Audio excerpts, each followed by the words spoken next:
3. Buffs and nerfs come from the devs. From the devs in the sky. But Musquera is your god, and he lives in the earth. Once, plague, fire chain, vortex, frozen minions lived in the earth, Archon. In the darkness of chaos, they fooled Musquera. They took him, and they took the enigma of ladders from him. Musquera was angered, and the servers shook. Devs and patches struck down these minions. They threw their bodies into the waters. But in their rage, the devs forgot the secret of ladders, and they left them on the PTR. It's we who found it. We, just men, not devs, not community managers, just men. The secret of ladders has always carried with it mystery. You must learn its riddle, Archon. You must learn its discipline, for no one in this world can you trust. Not men, not women, not beasts.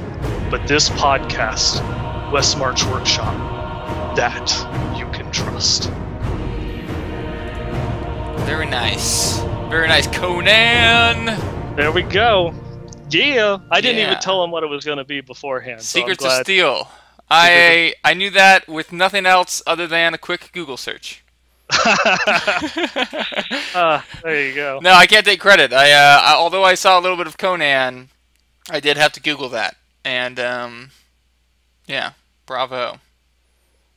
Secrets of Steel become the Secrets of Ladders. I like it. The Enigma of Ladders. The Enigma. Very fitting. This is stepping it up. Got to keep them movie monologues coming.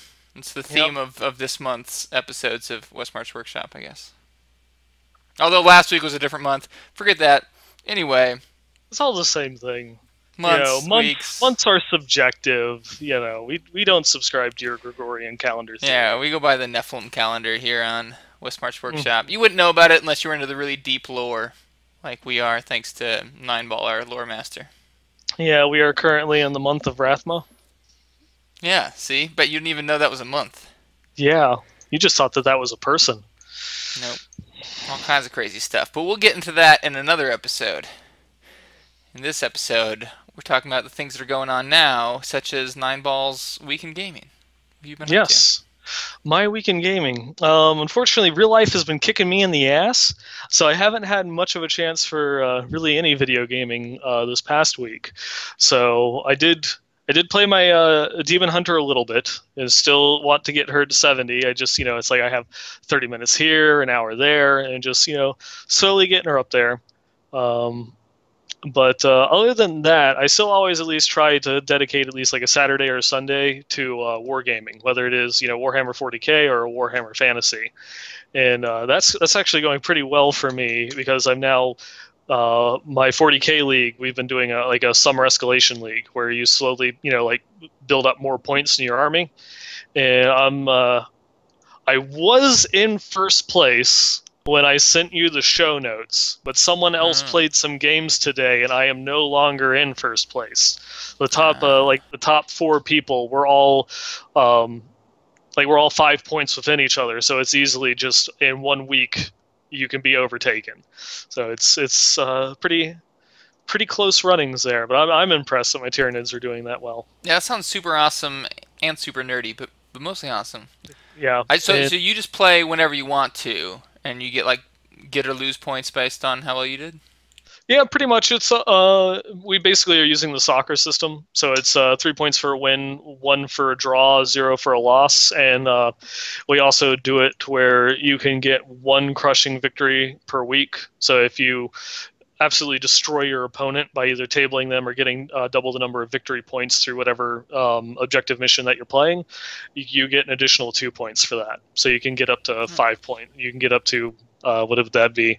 And you can play 3 games a week. So you're only allowed 3 games. So that way someone can't just sit there and play 15 games because they have a couple days off in a row. Gotcha. Yep. Yeah. Well, we learned something small about Warhammer, not the tabletop, but of course the video game version. Yeah, the Dawn of War, the Warhammer RTS games actually have something in common with Diablo that we learned today, and it's because we'll be getting a little bit more into this later. But there was a Q&A, a 1 hour Q&A that was streamed over at GameSpot with some of the Diablo 3 console developers to talk about the Ultimate Evil Edition that's coming out in a few weeks. And the one gentleman that was on it, his name was Jeremy. Now I just lost the page that I had opened. This is where No, I'm supposed sorry, to not save Jeremy. you, but Yes, I it totally is. forgot the name too. So It's John Ebert, and he started off as a designer on Dawn of War 2 and Dawn of War Dark Crusade before joining the Blizzard team on the StarCraft team, and then he's now ended up on the console team for Diablo 3. And he's one of the senior designers over there, and he answered a bunch of questions from the community as well as just from some predetermined ones from GameSpot themselves. yeah, so we get a lot of viewers of the show. Not a big fans of Warhammer. Maybe this will change mine a little bit. We got some tie-ins, So little tiny tie-ins, little tiny. developers, Nine, protagonist, antagonist action. 19 steps from Kevin Bacon. I want to see those 19 steps. I'm gonna hold you to that. I will come up with something. I will. You know, every video game can be tied Well, to a Kevin Bacon movie in 19 steps. well, Josh Mosquera is the game designer, game director for Diablo 3, and Josh Mosquera has an unhealthy obsession with ladders. And Kevin Bacon used a ladder in the movie Tremors to get on top of the building. That's very creative. I don't think that's how the game works, I don't but know. I'll give you 2 points for it anyway. Sure. Now, I think I'm going to say this before a viewer says it, and maybe I'm the one that's wrong, so I'm putting myself out there. You're the only person I've heard pronounce it Josh Mosquera. Now, Mascara? I say Josh Mascara, Mascara. but that either way, like it either sounds like square or it sounds like mascara. But maybe we'll let the viewers decide. I don't know. And you know that is a very easy thing because there's 101 interviews with him where they actually pronounce his name. It's true, but who knows? They could all be saying it wrong. I'm just trying to make it more interesting, really. But if you guys don't know, Josh Mascara, game director of D3. Why are you watching this podcast if you don't know that? That's weird. Yeah. Anyway, It's pronouncing all the things wrong, probably. that's really I think Hogchilds. Hogchilds. Hogchild. We'll That's just come up with a list. We have our own slang here on Westmarch Workshop. Yep. Oh. Should have like a little like subsection. How does Nine Ball pronounce this? It's like, yeah, it's our own language we're creating as the show goes along. Mm-hmm. So we'll say the Diablo devs however we want to say them. Yep. Was there anything else in your week in gaming this week? No, I think that's about it. I guess the only other thing also related to wargaming is I just jumped into the Warhammer Fantasy. I started playing Lizardmen, and I've not played many games, but they're currently like 7-0 with that army list. So I'm doing something right, and I really love dinosaurs, wearing dinosaurs, riding on dinosaurs. Greatest army ever. That sounds like a good army. That is the entire army concept. This is like the fantasy football of Warhammer? Yeah. Okay. I like it. I dig it. Mm-hmm. Yeah, I have some friends that are getting into fantasy StarCraft leagues, and I'm just waiting for the fantasy Ninja Warrior, because I've been getting really into that. But other than that, in my week, I have, if you guys didn't see last week's episode, I'm taking a bit of a hiatus from Diablo, and I think it's paying off. Because I think some of you guys that play Diablo out there can feel me when I say, when you play a lot, especially when you're coming up to a big update in the game, you can get a little burnt out, and your motivation dwindles. And I just, when the seasons come out, I want to be rearing to go. I want to be so excited. And I think it's working. I've been taking a few weeks off from Diablo, and I am definitely feeling more like playing. But I'm just going to let it build. Let the anticipation build until 2.1 comes out, hopefully in a week or two. Who knows? Could be forever. But during my hiatus this week, I played all of your favorite game, World of Warcraft. Oh. There we go. He said it. He said it, not me. Everyone's favorite game. No, I say that in jest because I feel like there's a surprisingly small amount of crossover from Diablo, at least hardcore Diablo players and Warcraft players.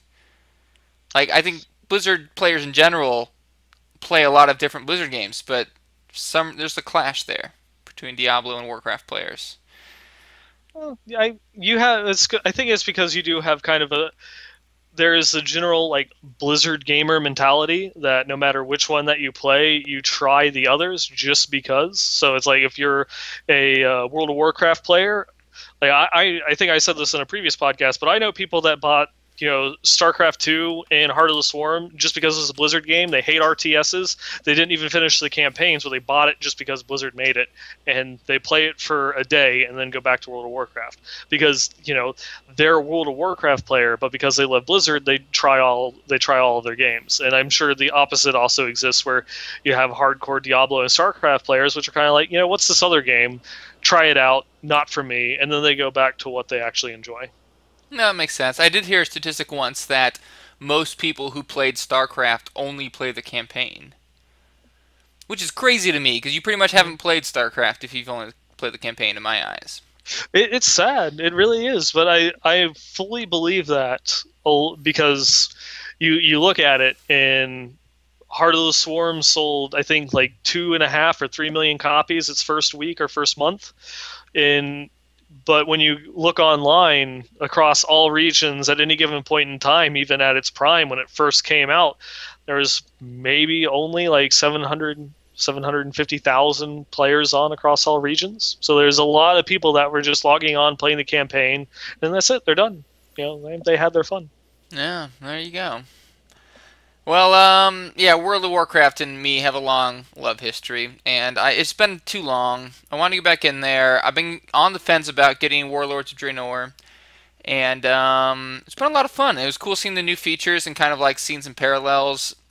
If you guys haven't seen, they have, instead of daily quests now, they have Timeless Isles in World of Warcraft, which I feel like has taken a lot from Diablo. I don't know if they've directly taken it, but it has like the same feel as Diablo in that instead of just doing an endless amount of quests, which a lot of people dislike about World of Warcraft, you just go and farm.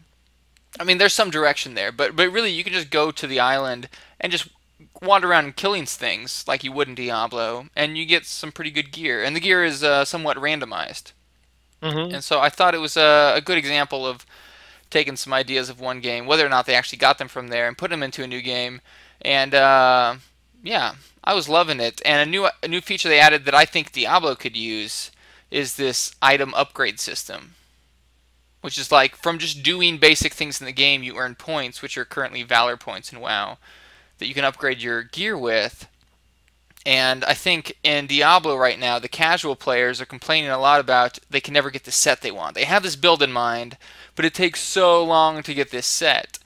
Where the hardcore players, they had their set forever ago, and now they're farming for hundreds of hours just to get like slightly better stats on the same items.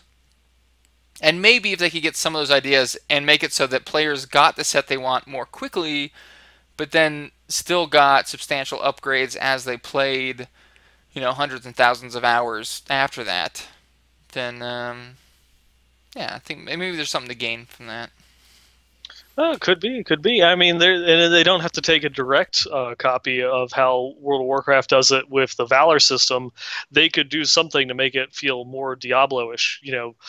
They could make sockets base part of the items. I don't know, and Yeah. then I'll just throw that one out there, and then add in more things like the legendary gems. That more of the stats on your gear is based on the gems than it is the actual stats on the gear itself.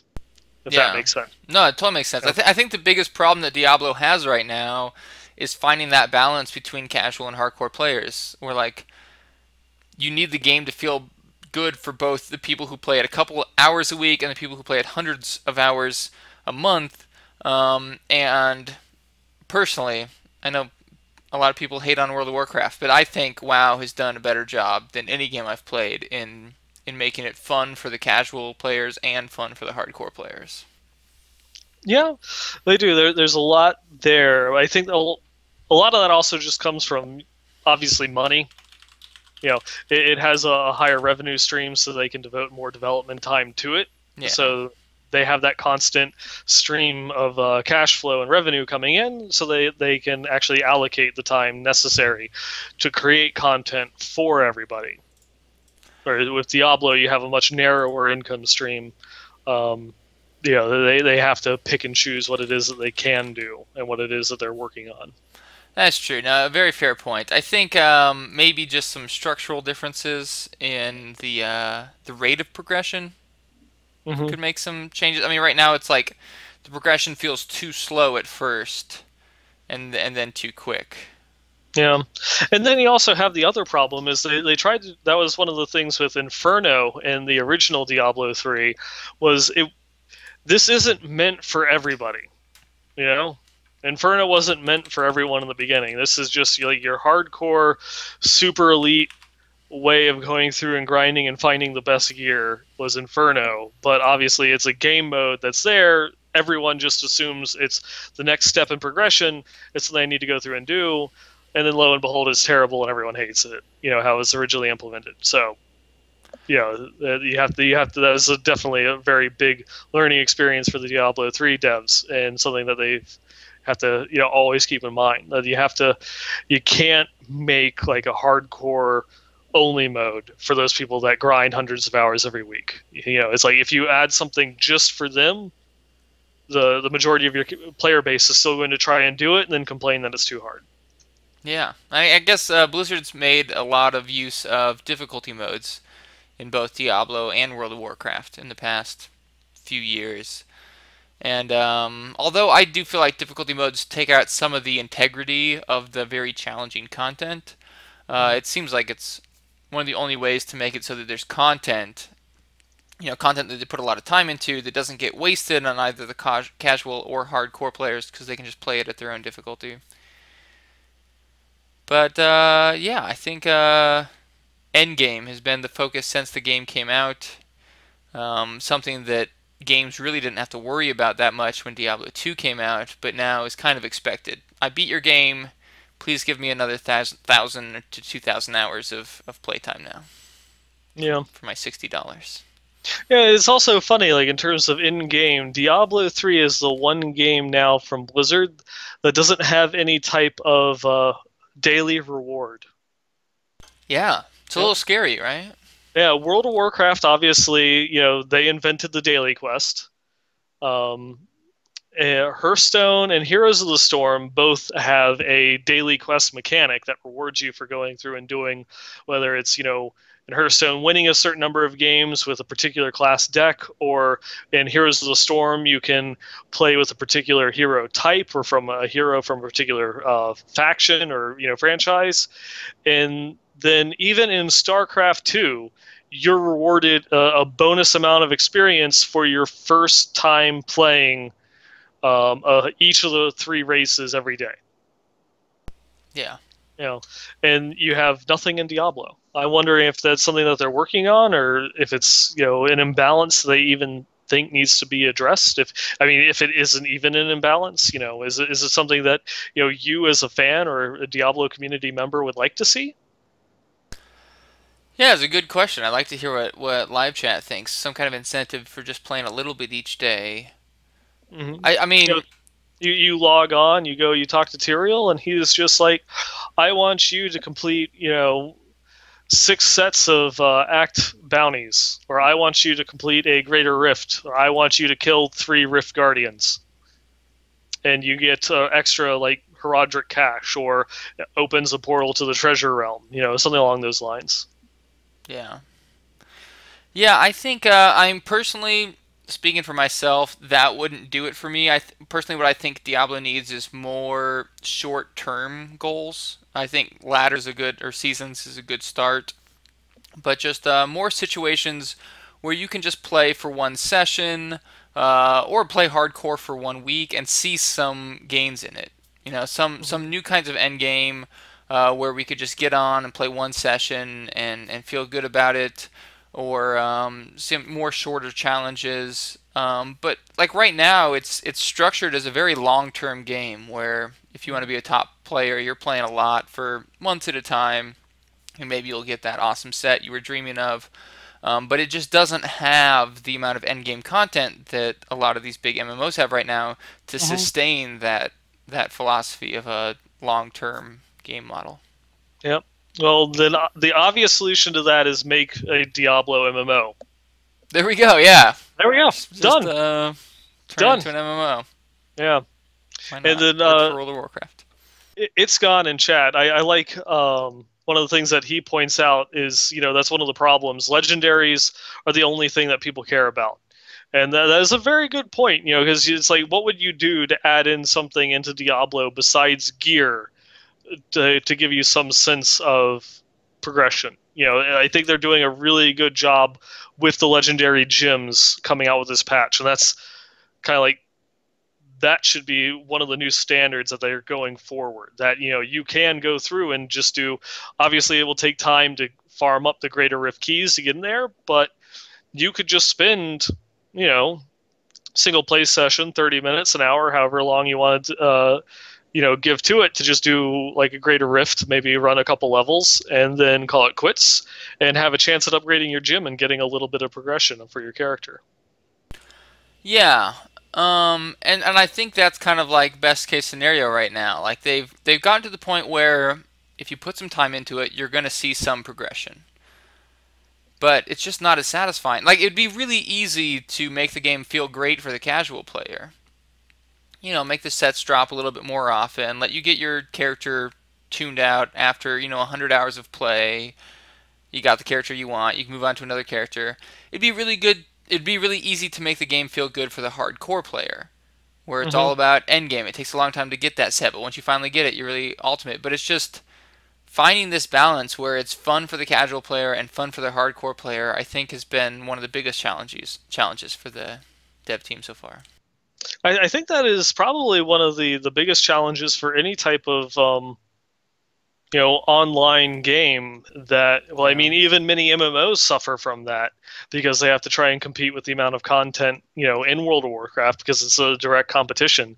You just have to find some way of being able to entice your players to continue to come on and continue to play. um, Yeah. you know So I mean, it's not just a problem that Diablo faces. It's something that a lot of games are kind of struggling with, unless they're just like a one up, here's my story type video game, which some of them, a lot of games feel compelled to add in some sort of multiplayer component. Yeah, and I really wonder, I mean, if there's a company that can make this genre work, it's Blizzard. But I've played pretty much all the big action RPGs that are out right now, and I've yet to get hooked onto the end game of any of them.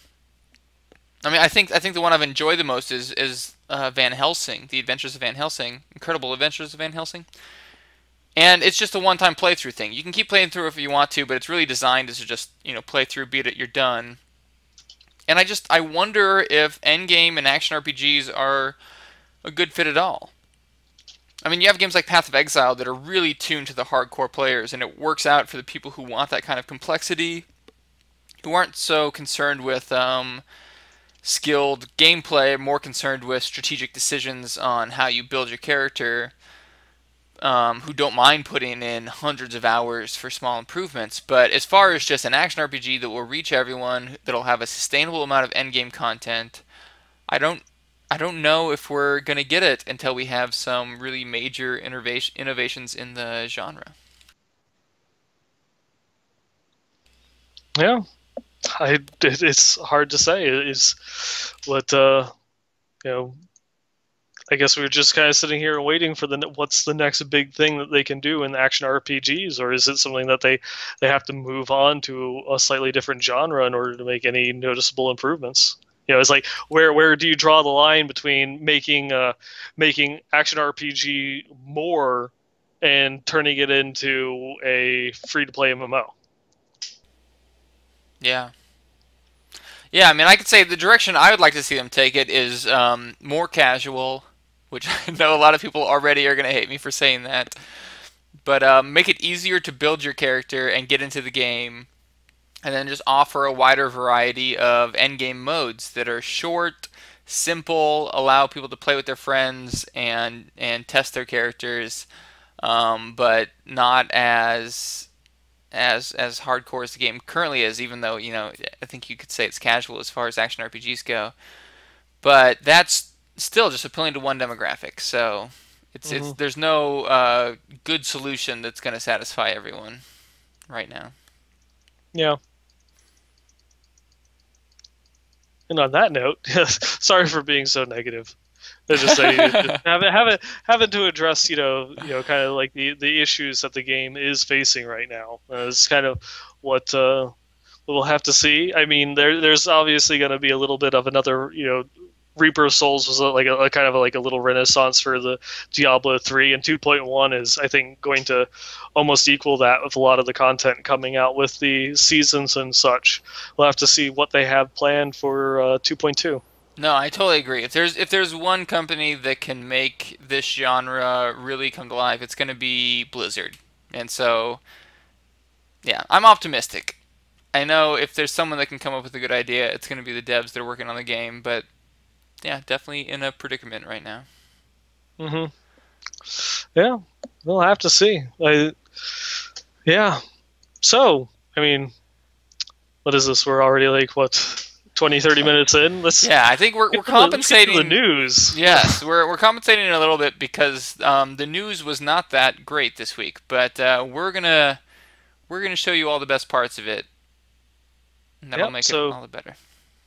mind if I take the lead on this one? Do it, yeah. Okay, so obviously the big thing that Blizzard is gearing up for right now, in addition to the 2.1, is the Ultimate Evil Edition. The Reaper of Souls for the consoles is coming out on August 19th. So we're just 2 weeks away from that release, and they're starting to build up, some of the hype engine up around that.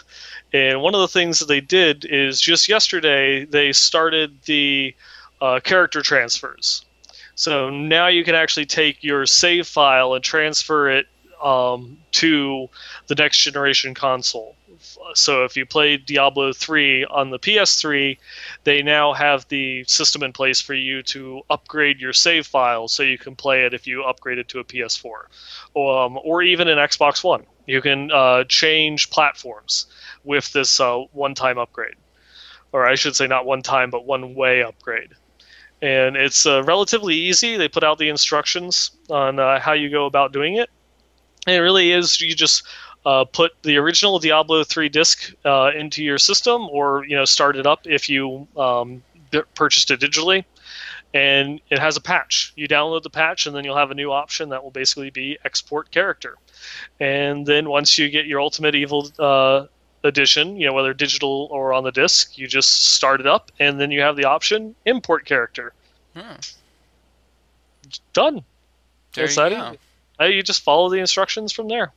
And is this as easy if you're going from Xbox to PlayStation? Yeah. I mean, if you're going and switching, you basically just have to make sure that you have an account created for both consoles, which you probably do. Um, you then go log in. You still go through and do the same. You do the same export, but then you then log. This one, I believe, you actually have to do. Actually, sorry. This one you don't do through the game, you do through online. You actually have to go and export your save. You log in through one of the online web portals, and then it will have the steps for you to go through, and it will transfer the file from the servers and allow you to see it on your the game on the new console.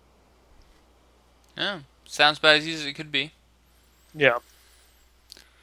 It's Very yeah, it's nice.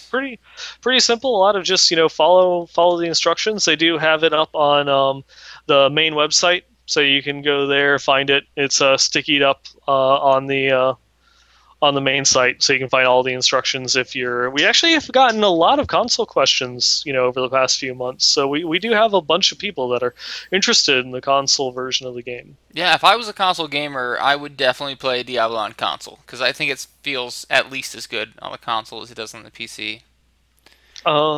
I didn't like it that much for the PS3, the Huh. times that I played it, but I have to say the demo at last year's BlizzCon, being able to go and play it on the PS4, that felt great. That actually, they seem to have gotten the controls a lot better, a lot more responsive. It just felt a lot better. It felt very natural going and playing it on the PS4. Wow, yeah, that's pretty nice. I was just watching a video by Ziggy D, the streamer and YouTuber who was playing the Ultimate Evil Edition, and looked really cool. A lot of new features. I think my favorite new feature is probably the Nemesis system, where if you're playing and a white mob kills you, Mm-hmm. then that mob will turn into a unique mob, a purple mob, and it will join one of your friends' games, anyone on your friends list. And it will show that it's a nemesis that killed you, and they'll be able to see that it killed you, and they'll have to Mm-hmm. fight it. If they kill it, they get rewards, but if they die from it, it just becomes stronger, and it goes on to kill more of your and the other person's friends, and it just racks up a bounty until it's killed 5 people, ever Yep. progressing until it gets killed, and then someone gets all the loot. Yeah. Or it's once it's killed the 5 people without being killed, it retires. Oh yeah. Yep. But I felt that kind of that's a really cool way of implementing it. So you could all of a sudden Archon's going through and playing, and then he sees Yadazits or something, Slayer of Nine Ball, and he's just like, "Aw." Yes. I The will other avenge you. but the other cool thing about that system is not just that, but if you manage to kill it, it will drop a gift. And one of the things they have in the console version is occasionally when you go through and you'll find gifts. You can't do anything. It's a hidden item, unidentified. You don't know what it is, but it will have a friend's name on it, and you can send it to them, so that way they can open it up on their Diablo 3, on their console edition. And if you get a nemesis in your game and you kill it, it'll be a gift for the person who they killed. So you'll be able to send them back an item saying, it's like, I killed the person that killed you. That's really cool. Mm-hmm.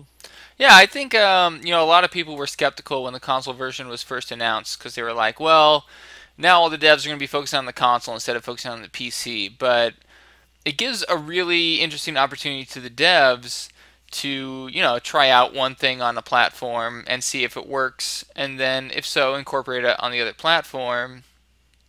And yeah, I don't know if the Nemesis system would work on the PC, but so far it seems like they've come up with some pretty cool ideas that have translated over to the other platform.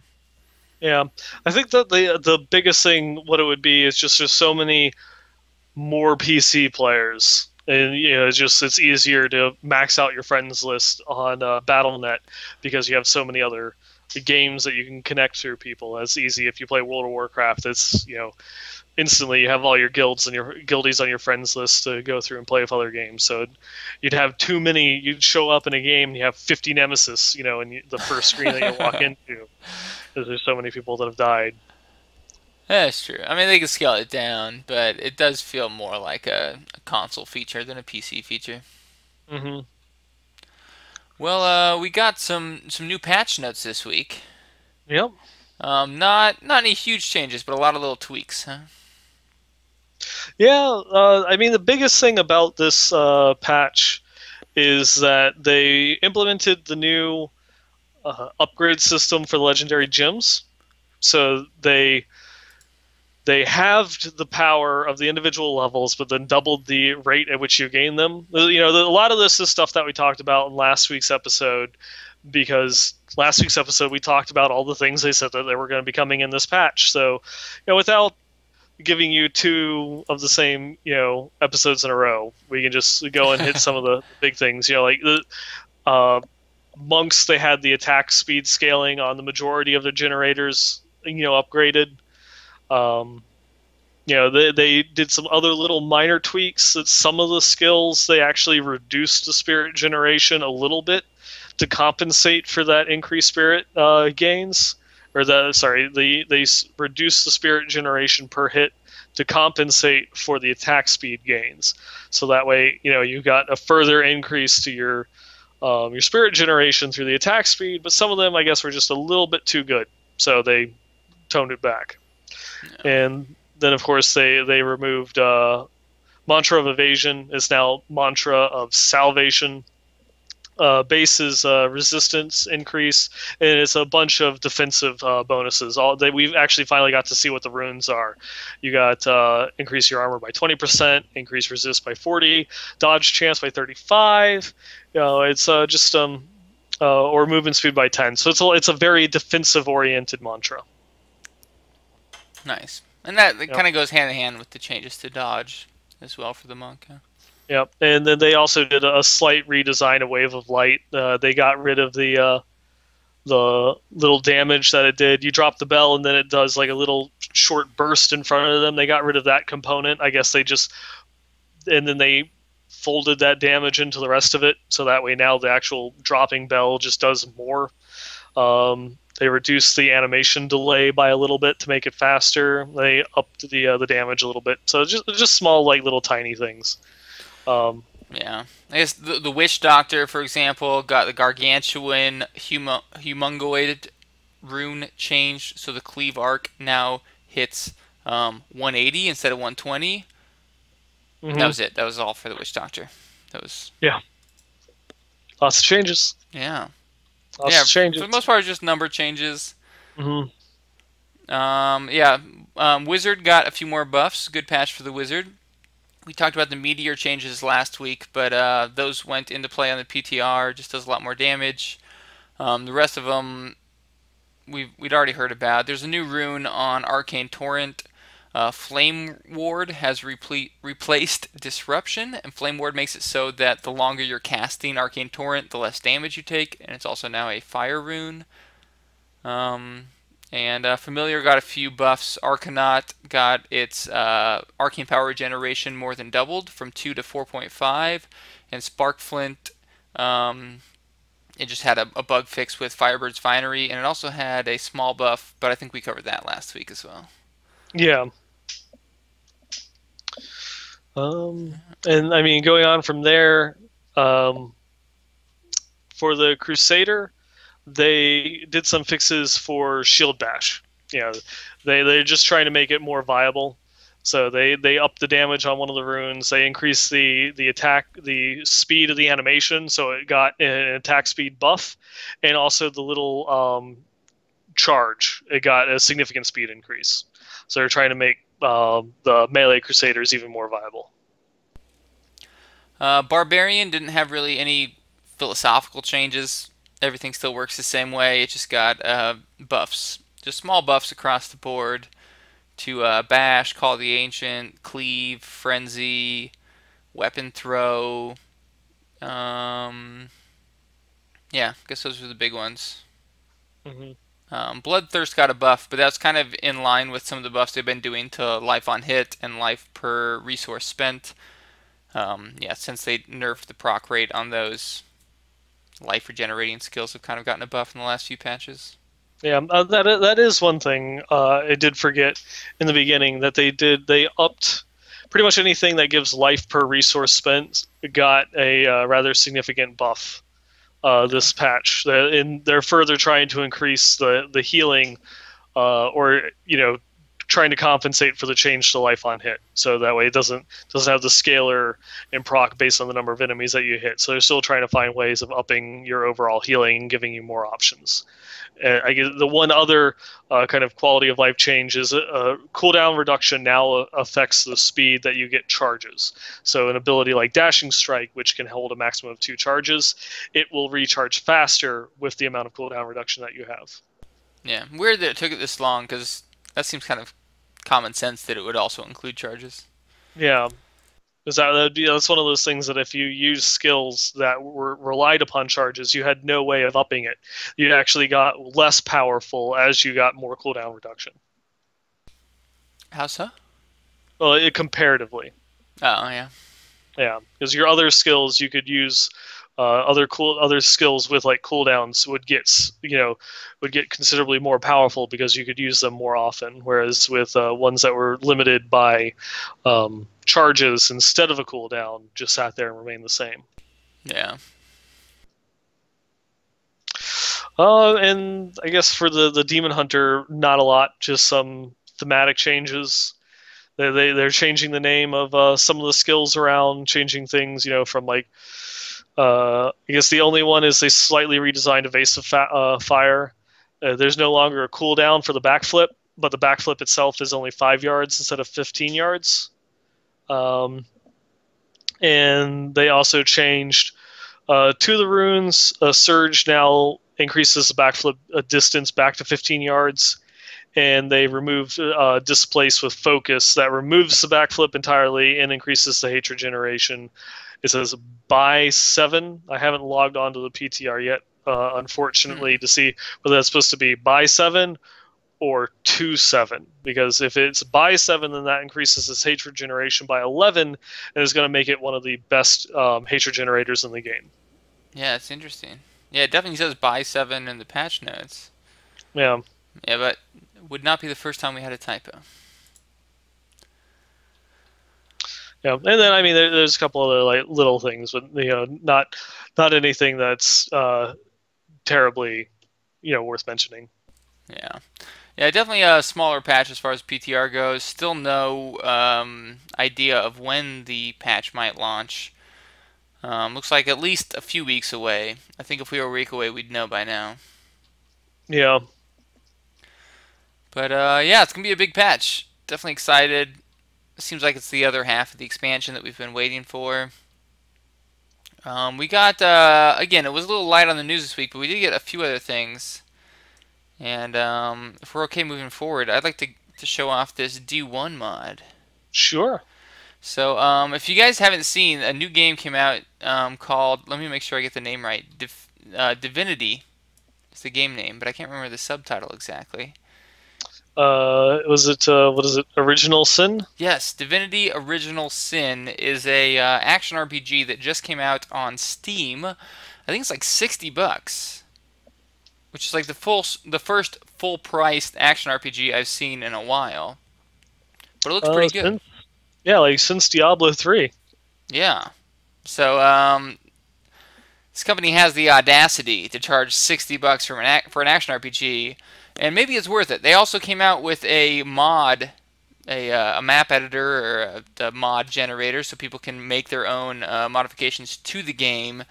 And one came out that's particularly interesting in regards to our podcast. Someone made a Diablo 1 mod for Divinity, and it looks really cool. So I have some pictures for you guys and even a video to show off if you guys are watching. If you're not watching, then I'll just do my best to explain it to you guys. And I am having trouble finding the video. I might have accidentally closed it. I hope not, because I had all kinds of fun stuff to show you guys, but can't find it. Anyways, I have some pictures for you. So first of all, this is the character creation screen. It's taken largely from Divinity, but it has Diablo classes in it.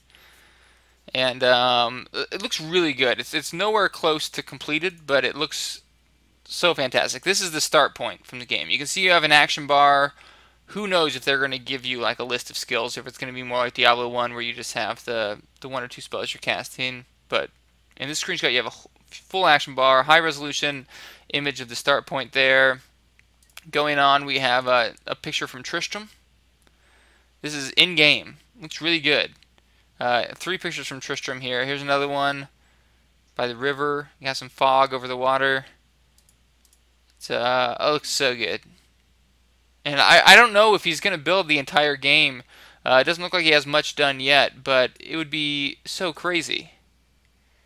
I don't know. I don't think it's turn-based because it is a mod from Divinity, so I don't think there's any reason to make it turn-based. Although Diablo 1 was... I think the game Divinity itself is like a turn-based game, kind of like Baldur's Gate. Oh, really? Huh. I've only seen the trailers for Divinity, but yeah, from what I've seen from the gameplay video that maybe I can show you guys, it looks very similar to Diablo 1. It looks like it plays just like Diablo 1. I know it took him months just to get the combat working, but it looks like straight out Diablo 1. Here's the shop.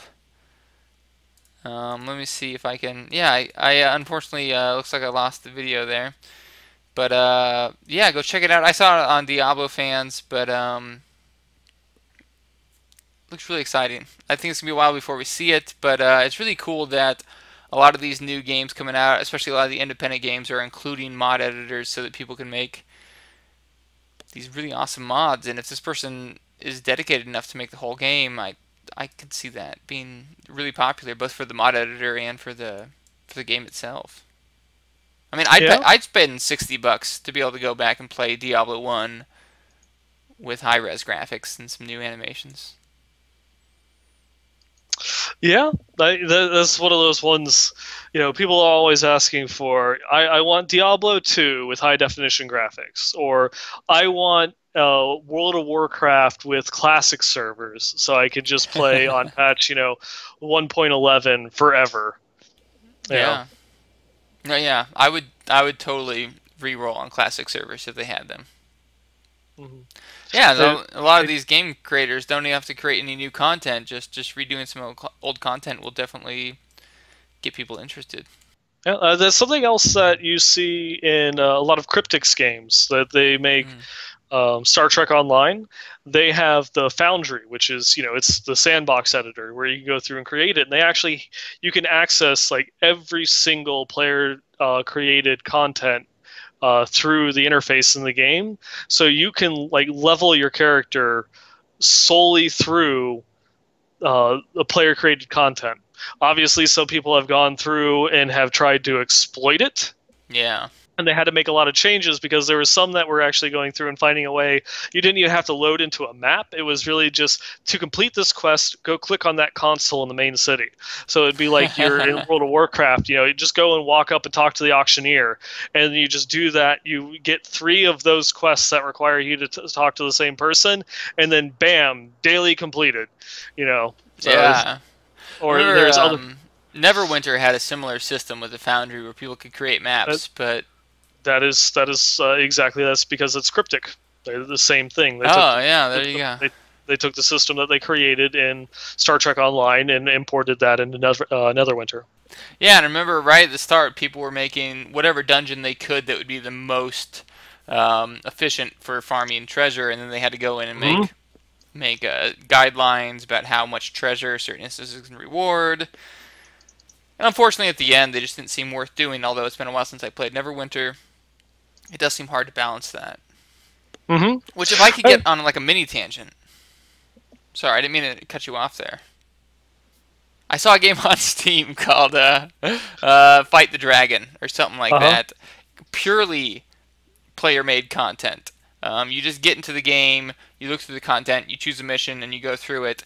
And I was just thinking it'd be so cool if they could combine some tabletop elements with video games so that players could create their own levels, but maybe for just a certain group of people. So that if the player was to create levels that were much too rewarding, it would only affect their campaign, so to speak. Mm-hmm. Like in tabletop games, you have a campaign, so it doesn't interfere with other campaigns' level of rewards. So if the creator of the campaign were to give way too much loot, it would only affect that specific campaign, and it wouldn't spill over into the rest of the game. And then players really could have full control over other players' experience. It just seems like we're moving kind of in that direction where the players really have more control over how the game plays out. Yeah. And I mean, there are some people that fully embrace that, and then there's other ones like even looking within Blizzard, you have StarCraft is making a huge push towards the arcade. They made the arcade Yeah. free for everybody, so you don't even actually need to purchase the game to play the arcade. Um, and just to get more people interested in the game itself. But then you have Diablo 3, where they've many times stated they have no intentions of releasing a sandbox editor for players, and same thing for World of Warcraft. That there's certain, I guess it's up to the individual dev team of how much freedom they want to give to their game. But it's for some of the things that you've seen in some of the storylines that I've seen created by player made content and like Star Trek Online, it rivals that of stuff that the actual developers themselves make. All the way Yeah. up. And obviously, a lot of them, they're like great storylines, and they try to throw in voice acting. It's terrible.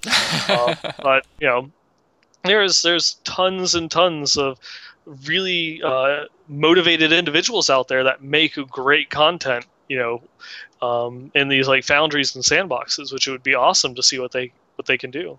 Yeah, I think Blizzard's one of the best examples of companies who have really changed the gaming industry from their mod editors. I mean, MOBAs, the entire genre of MOBAs came from Frozen Throne, from their mod editor. StarCraft. Um, oh, Aeon of okay. Strife. Yeah, maybe the Aeon original of Strife. StarCraft. Just That's throwing it out up there. for debate. Hey, One piece of trivia I know about MOBAs. okay, That's it. so That's it. so Aeon of Strife technically, I would say, inspired Dota. Hmm.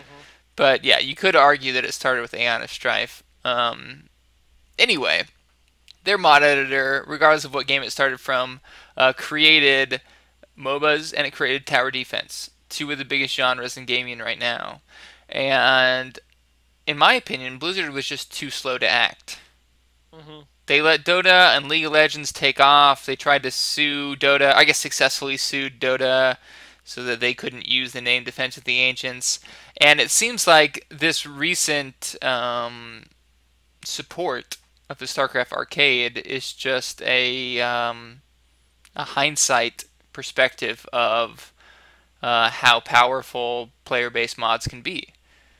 Yeah. We should have been there when MOBAs came out. We should have made Heroes of the Storm forever ago. We should have beat Dota and League of Legends. Let's make sure that if any players make some amazing maps or come up with some new ideas using our mod generator, that we're some of the first people there and that we're supporting that community. Yeah, and I mean, because it's strange that that didn't happen with Defense of the Ancients, because like the World of Warcraft team has done that multiple times in the past. You know, they what are some of the people? I can't remember the name, but when Wrath of the Lich King was first coming out, there's this one guy that was like the end all be all of all knowledge on Death Knights. He created a new Death Knight every week. He'd create a character, level it up to, he'd level up to 80, and then delete it, and then do it again, and just constantly do everything that you possibly could, and gave all this feedback. And he, was just so thorough that they eventually offered him a job, and he accepted, and he Well, joined the WoW development team.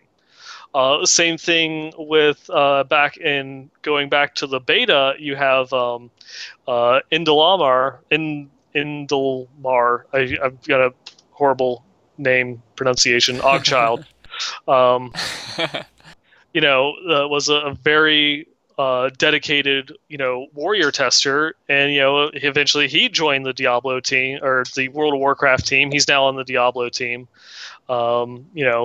Ramalati, anything that right. you see from Ramalati, has been graced by him. So it's just they have a history of going through and taking people that have done a lot of great feedback. Yeah. And if you guys missed it, like earlier this year, they put out a whole promo trying to convince people to get on the StarCraft arcade editor and start making some apps. Um, yeah, it seems like they're finally getting in to player-made content. I think something that, as Mikey pointed out in chat, Valve has really done a great job of pushing forward is just getting the community involved and pulling from the community and even hiring from the community. Hmm. And yeah, I mean, there's millions of people out there that are interested in making their own content and they want to do it for free. And I think the developers that are taking advantage of that are really going to win in the next, in the coming years of game development. Yeah. Yeah. Well, talk about tangents. Yeah. That was, It's just a little tiny one there. that was a pretty good Where's one. this site? But I guess just continuing on with some of the other interesting things in the community is we had a fake leak. Ah, yes. Yeah, I'm not sure. This one was only started like a few days ago and pretty much has already kind of died off. Um, Yeah, let me pull up that the image that he's referring to here. Yep. And so this fake leak image started surfacing around the internet. I want to say it was even just yesterday. It was either Monday or Tuesday, and it's the original Diablo 3 logo, and then it says Sword of Wisdom. Catch the reveal live at BlizzCon. It, And okay, so assuming it's all photoshopped, really good Photoshop job. yeah, then again, I mean, it's just going through and taking, the Diablo 3 logo and slapping it on there and Yeah, but then even like creating a when you font. look at like we have a little bit of a glare from the projector screen. The Diablo logo is kind of whitewashing out some of the text in sort of wisdom. Yeah, It's yeah, I mean it's not a amateur job here in my opinion. yeah. Well, some of the other images that you've seen were like it's actually from like a monitor. Yeah. Yeah, so it's just they went through, they made the image, and then they took a picture of the monitor to kind of scrub out the pixelization or the little flaws that you would see in it. That makes sense. That makes sense. Yeah, yeah. So it's just like one of those little things. You can always try and flub your Photoshop or your computer, alterations by just lowering the quality. That's a You good know. point. Now Diablo, the official Twitter Diablo, did respond to this image and said, "No, it's just photoshopped. It was taken from this original image." Yeah. So they went and showed what the original image was, and they just tried to turn it into a way to promote the console release. Very, very hilarious. I think whoever came up with this, kudos to you. They took the photoshopped image that had already been submitted, and then just used paint to kind of scribble out the words and then text in the new words.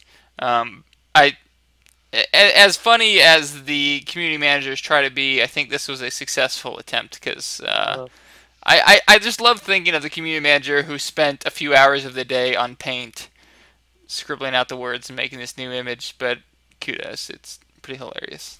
yeah, and Uggsy in chat here is that fake was so bad. Who believed it honestly? You would be surprised. Just go and look at like the multiple threads on the forums as well as all the replies on Twitter. It's like, oh, you didn't come out and say directly it was a fake. You know, Yeah. you didn't say it was a fake. It's like, so that means it must be real. It's just like, even without thinking that, just look at it. Diablo 3 Sword of Wisdom, watch the reveal live. The announcement is the reveal. How could they do the reveal? Someone is just taking the whole big promotion of the Warlords of Draenor reveal and trying to turn it into something more, Yeah. Yeah, like where was this picture taken at? Some kind Yeah. of conference that was advertising BlizzCon or yeah, it just doesn't make sense. But going back on to what you just mentioned there about the Diablo CM that took a couple hours to make that masterpiece in MS Paint, uh, the Diablo team has a new CM. There's a new community manager. Da-da-da-da. Yep. And his name is Tyvalier. Or Tivolier. Tyvalier? They I like don't to know. make really ambiguous pronunciations in their spellings. It is one of those ones. That reminds me of a story that Flux over from Ink Gamers did one time when he went out to the Diablo 3 headquarters, and he met Lylira, and it's like she mispronounced her own name. So it's like, it's a given that you have to have these very difficult to pronounce names when you go on. That's why kudos to Nevelistus, because there's really only one way to pronounce that name. Yeah, that one is dead on easy. Oh. Yep. But yeah, so he just announced himself today on Twitter. He's not having an official introduction on the forums yet, but it's pretty awesome. He's actually a really cool guy. If you're here for the pre-show, we're going to talk about. We met him before he worked for Blizzard at the Diablo 3 launch party. We liked him before he was cool. Yeah, we liked him before he was blue. But yeah, he doesn't really want to brag or anything like that, so he's kind of kept everything very low key.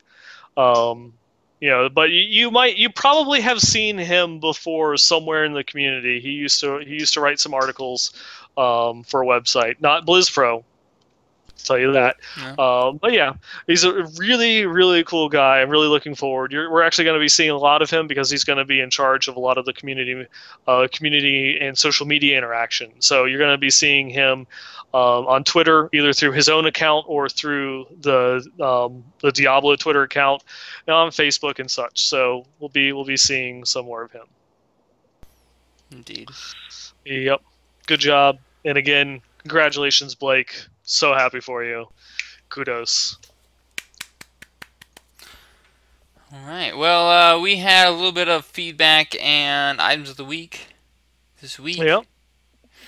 Maybe we get into some feedback. I have to take a quick bathroom break, so I apologize, but maybe I could leave Nine Ball with the first message from this week's feedback. We'll take the first one. And this one is a lore question, and this one is a long multitude of queries that we've got here.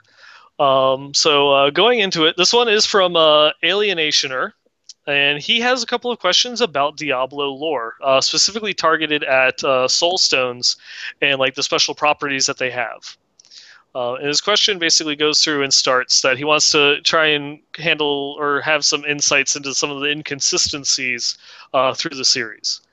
Um, in Diablo 1, Diablo had been trapped by the Herodrum in a soul stone, which later was placed in the king's son's head. So it was placed in Leoric's son, Albrecht.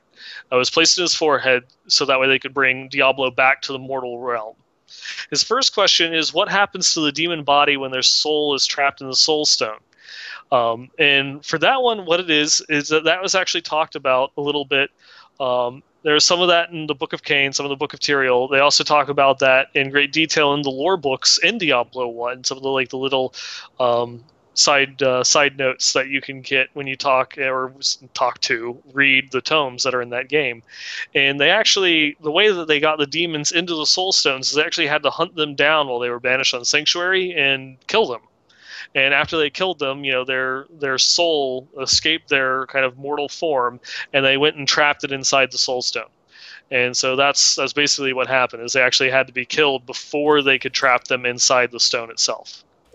Ah, yeah. I totally heard all of that, and I'm on par. Yep. I agree. Nine Ball got it right. Yep, there we go. You heard it from Archon, and he's the master. I look up to him when it comes to lore. Anytime Nine Ball talks, I say he's right, and I'm pretty much always right. So, don't mean to toot my own horn. And then continuing on there, the second question is actually a little series of them. I assume that a trapped demon needs to have their soul stone embedded in someone's body in order to possess them, probably so they have direct contact with the possessed. And yes, that is true. It needs to actually, that was kind of what's implied, is not directly stated, but the soul stone is a prison. They're actually trapped inside there. So by actually going through and implanting it into your body, you're giving them a gateway so that way they can actually kind of fuse with you. I'm guessing it's a power of the stone, so you're fine when you're holding it, not so much when you're holding it because it's driven a lot of people crazy. But actually, putting it into your body, and it allows them to gain access into you, kind of a release from their prison. And one of the things in Diablo 1 is that, Diablo needed time. There's a ritual that was in place or allow him to take over the body of Albrecht, and before he could fully manifest his, true form. And that's why over the events of Diablo 2, from the time that, Aiden put the soul stone in his forehead until he was in Act 3 in the Duras of Hate, when he fully took on his form as Diablo, that there's some buildup. There's a time when they are actually vulnerable and they don't have access to their full bodies or their full powers, and are still relying upon just the mortal form of whoever their host is. Yeah. In other words, it's just like True Blood. If you drink a vampire's blood, you're going to go crazy for a little bit, but then that vampire is always going to know where you are and if you're in danger. Yeah, and then a second question is about kind of some of the inconsistencies with Baal. As everyone should know, Baal was in prison. Baal's soul stone was shattered when they were trying to capture him. And because the soul stone was broken into multiple pieces, it wouldn't be able to contain him. So the leader of the Herodrum, Talrasha, offered to use his body as a prison, and so that's why they sealed him away in the tomb and locked him away. So that way he essentially would use his body as an eternal prison for Baal.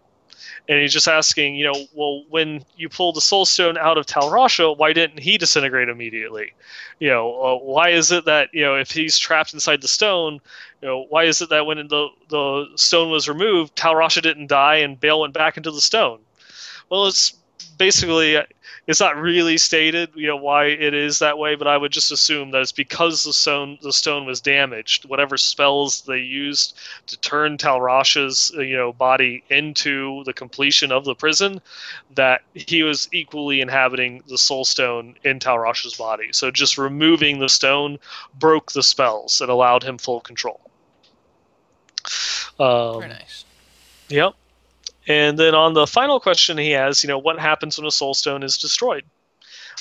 If you were to end it at Diablo 2, basically destroying the soul stone sends the souls to the abyss, which is kind of like this nebulous area. It's like the void. Nothing exists in the abyss. It's just formlessness, and what we can kind of expect is that even though they were banished to the abyss when the soul stone was destroyed, eventually they would find their way back. Otherwise, why wouldn't Tyrael just lock the souls in the soul stones and then destroy them from the beginning? So it just kind of they kind of get placed in limbo, for a little while before they're able to well up enough power to bring themselves and reform back in hell. I have a question from Chad, if you don't mind. Sure. Nineball, being the lore master that he is, Bet was wondering, he doesn't know much about lore, but he'd be interested in reading all of the lore. He just doesn't know what order to read it in. Is there a good suggestion on what you should get started on?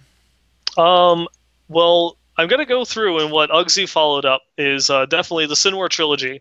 That's probably a place that you want to start reading in, because that sets the history for Diablo itself. Read that, and then next would be the Diablo archive. And then from there, because that has almost all of the novels built into it, the only thing that you would need besides the Diablo archive is Moon of the Spider. And then from there, Book of Cain and Book of Tyrael, The Order, and Storm of Light. But you definitely want to start with the Sin War and the Diablo archive. If you go into some of the other ones, like the Book of Cain and the Book of Tyrael, they're nice if you just want a synopsis of the story. But it's kind of spoilerish because you kind of know what happens in the other books by reading them.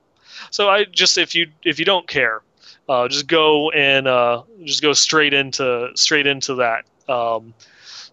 Unfortunately, the Sin War is probably one of the weakest stories in the series. So if you start with that one just to get the good idea of it, don't let that ruin the rest of the series. Because as soon as you finish the Sin War and you then read Legacy of Blood, it gets a lot better.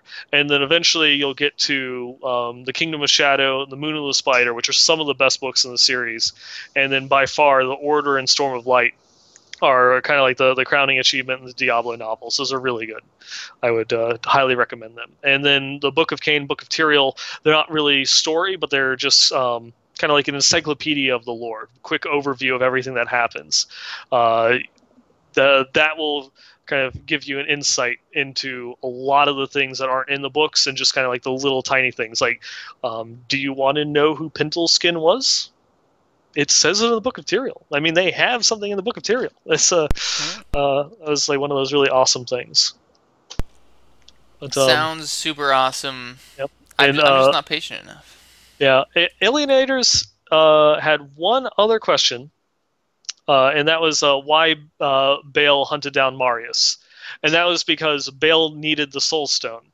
The whole storyline in Diablo 2 is that the demons tricked Tyrael into putting them into the Soul Stones, that even though, yes, it acted as a prison, it also acted as a focal point for their powers. That once they were actually able to get out of the Soul Stone, it amplified their abilities.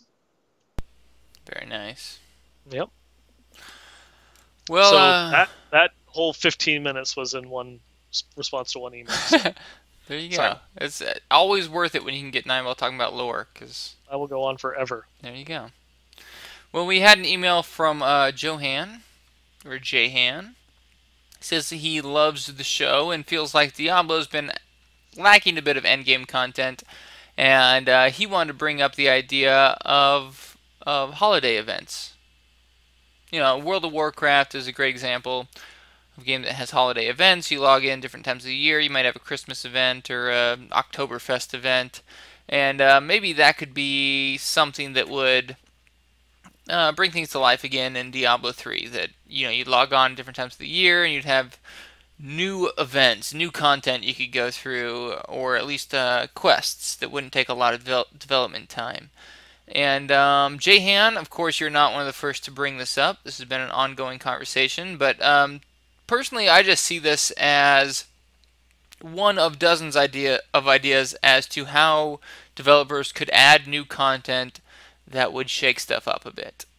Mm-hmm. And I think it's a very good point, but I think it really speaks more largely to this idea that we need more things to do. We love the game, it has a great foundation, but we're sick of farming Act 3.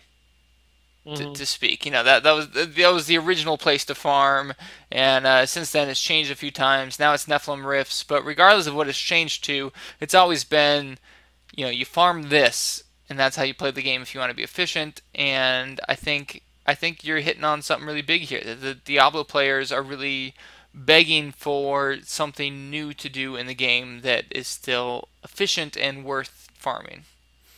Yep. And the holiday events is something that they mentioned that they want to add. Yeah. So I guess maybe you could tell from our response earlier. I wouldn't mind holiday events, but personally, it's I just look at it as one example of new endgame content, and Mm-hmm. I completely sympathize for you in that I hope this is where they're putting their focus on. If there's anywhere that they should be adding to the game, it's in terms of new endgame content, new things players can do once they're max level. Other than, of course, the current default, which is farming Nephilim Rifts. Yep. Um, Going on from there, actually, we had an email from another one that is constantly sent us in. This is like his third email into us.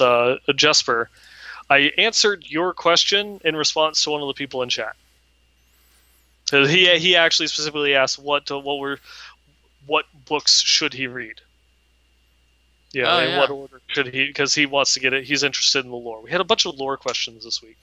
yeah, it's all about I love Nightmare it. this week. I love it.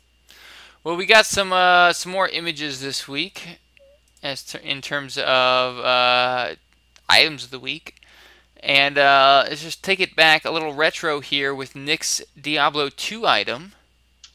And I'm gonna let Nineball talk a little bit about this. Hopefully, it's on the screen by the time he's seeing this. But it's a item from Diablo 2 called Fortitude. It has an El Sol Dol Low rune combination in it, and it looks pretty sexy. Yeah, and this one, is just this kind of shows some of the things that you could get with, I guess, more complicated um, item system. Because like Diablo 3 kind of simplified things, and that's really nice in many respects, but also cuts down on some of the things that you can do with it.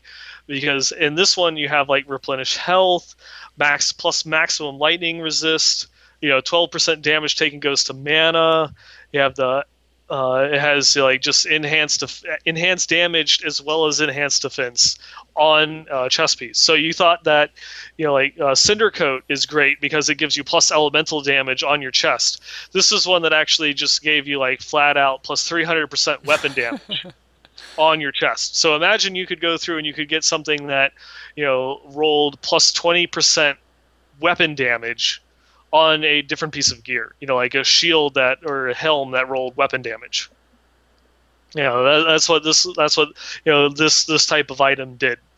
So there's a lot of little tiny things that they had done in it that gave some interesting things, some interesting bonuses. And like this was a relatively rare one because it required a low rune, which was beyond what you could get doing like the Hellforge runs. You level up noobs, and they just have to give you their Hellforge. Because I think that one, like, I think it maxed at Gull. someone's going to correct me and I'm going to feel bad. But the low was beyond what you could get out of it, so it's something that you actually had to go through and farm or upgrade with. Which, if you duped, oh, it was easy. Who cares? Low, I got a million's odds if you were duping. But if you're doing it legitimately, that is actually a pretty hard one to get. And this, was one of the better chest armors that were out there. Obviously, Enigma was the best. This was great in its own right, just because it gave you such a huge buff to your damage just by equipping something on your chest. That's pretty sexy. Yeah. Well, Nick also submitted a D3 item, which is this Ouroboros. And I think it's not quite as impressive. But if he can keep re-rolling that crit damage and get it up to 100%, it'd be all around a pretty close to perfect Ouroboros.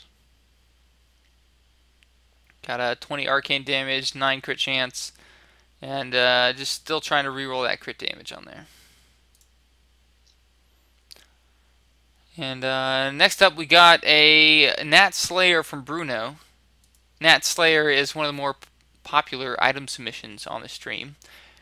And this one, over 2600 damage.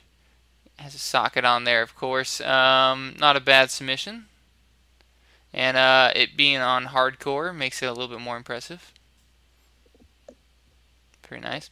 And maybe our most impressive submission this week comes from Mark. It's a gold skin that rolled pretty much perfect. There's one stat that still needs to be re-rolled, but has max int 500, max vit, max all res, and max extra gold from monsters, which is 100%. And just needs to re-roll that increased locust swarm damage into 3 sockets, and that's a pretty damn near perfect int gold skin. Yep. That one is definitely a statistical anomaly. And almost, once he gets rid of the locust swarm damage and puts it into sockets, then it's perfect. Yeah, that's getting 500 int and vit naturally on an item is pretty ridiculous. Yeah, one of the best items I think we've gotten on the show. You got really lucky there, Mark. Hopefully you wanted a gold skin. Yep. Yep, and if you didn't want a gold skin, well, damn, you got a gold skin. Yeah. Better use it now. You're going gold pickup build now. Yeah, and that's our items of the week this week. Go ahead. Yeah, I actually did get a couple questions submitted through Twitter. And I'll save probably one of the better ones for last, but we had one more lore question. This is lore week today. And just wanted to know what happened to Bale's soul stone after the world stone was destroyed. Well, with that one, it's kind of assumed that Bale merged his soul stone with the world stone, and that's how he corrupted it. And that was the whole idea behind them, getting trapped inside the soul stone, so that they could. That was their end game, to get the soul stone the world stone corrupted through the soul stones. So since he was able to, when he was defeated, his soul went into the world stone, it's just kind of assumed that, well, that's where his soul stone went, and that's why Tyrael had to destroy it. And so since the world stone was destroyed, we can kind of guess that Bale's soul stone was destroyed along with it. There you go. Yep. And then from there, we had a couple other questions, like from Shepard on Twitter. Will console and PC players be able to play together? No. The answer is no. No, Sorry. never. Yeah. They work on completely different servers. You can't even play cross-platform. Xbox players can only play with Xbox. PlayStation players can only play on PlayStation. Sad panda. Yep. He also expected. Do you think it's possible that we'll get one of the special community buffs around the release of the Ultimate Edition? I don't think so, but I wouldn't be surprised to see some sort of community buff when 2.1 comes out. Yeah. Maybe like some sort of drop rate buff, or maybe even just an experience buff like a week after seasons go live to kind of help out. Yeah, I think you're right. Have they had a community buff on the console yet? I don't know. We're a bunch of I console honestly don't noobs know. I here. want to say no. Yeah, not that I know of, that's for sure. Yeah. And then finally, the last one that I wanted to save is this one comes from Sarn Akel? Sarna Kyle? I'm sorry, I'm One of Ogchilds. Um, can you talk about your ideas for quick leveling in seasons? Quick leveling in seasons. That's all he said, huh? Yep, he wants to know basically what our thoughts are on, as far as, leveling quickly in seasons. And that is one thing that we did actually do a little bit of experimentation with, I think 2 weeks ago. And that currently on the PTR, if you've already unlocked adventure mode, it will stay unlocked in the season.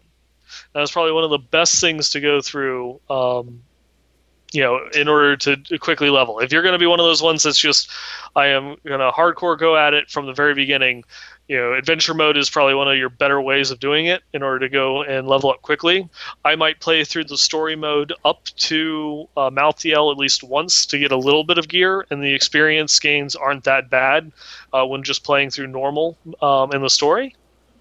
And then killing Malthael himself once you hit 70 for the pre-legendary to keep you going from there. Otherwise, if you're not getting into it for a week or two, you can always just get someone to power level you.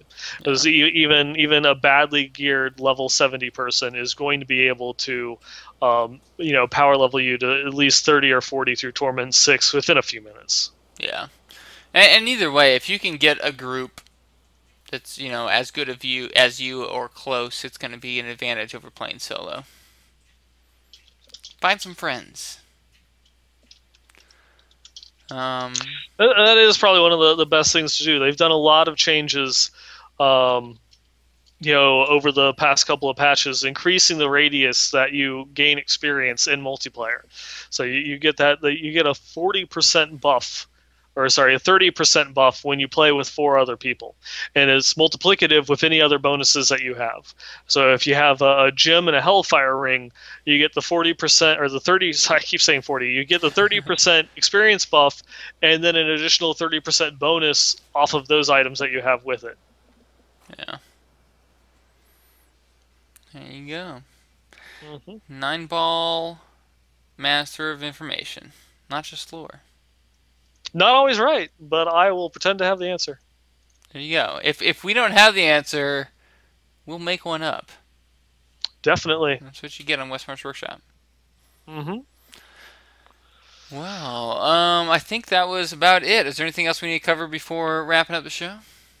No, I think that covers the majority of it. I know we got some other interesting items that we didn't show on the show. Was people just started sending in a bunch of joke items and we got a bunch of penetrator items. It's like Yes. some of them were funny. Some of them I wanted to show one of them, but Archon convinced me otherwise. You know who you are. You know who you are. You know, second monitor screen capture second guy. monitor screen guy. Yeah, we sometimes we instigate people to send us pictures that really shouldn't be shown on the show, and so we appreciate that you watched it and took our advice. But we saw it, we loved it. Sorry, we didn't put it on the show. Yeah, we gotta pick and choose. Yep. Maybe we could do it in the after show. I'm all for it. There's some incentive to watch live. Mm-hmm. And with that, we can start the outro. Let's do it. Let's get the music playing. Yeah. If you guys want to watch us live, we show the show on twitch.tv twitch.tv/Archon the Wizard every Wednesday at 6 p.m. Pacific, 9 p.m. Eastern, although we're typically about 15 minutes late. Come hang out with us during the pre-show. You get to see all kinds of bonus stuff. And if you want to send in your feedback, our email address is westmarchworkshop@blizzpro.com. You can also tweet us at Archon the Wizard or at 9ballgamer on Twitter. Mm-hmm. And just go ahead. Yeah, and you can always follow. You also find some news and articles from us over at diablo.blizzpro.com. You can also find us on iTunes and Stitcher. just do a search for Westmarch Workshop, or you can again find us at blizzpro.com for all the episodes in the archives for Westmarch Workshop. And if you search on YouTube for Westmarch Workshop, you'll find us either on Archon the Wizard or BlizzPro's channel. Hope to see you guys next week. Stay classy. Peace out. Stay classy, San Diego. Yeah. Happy birthday, Luke.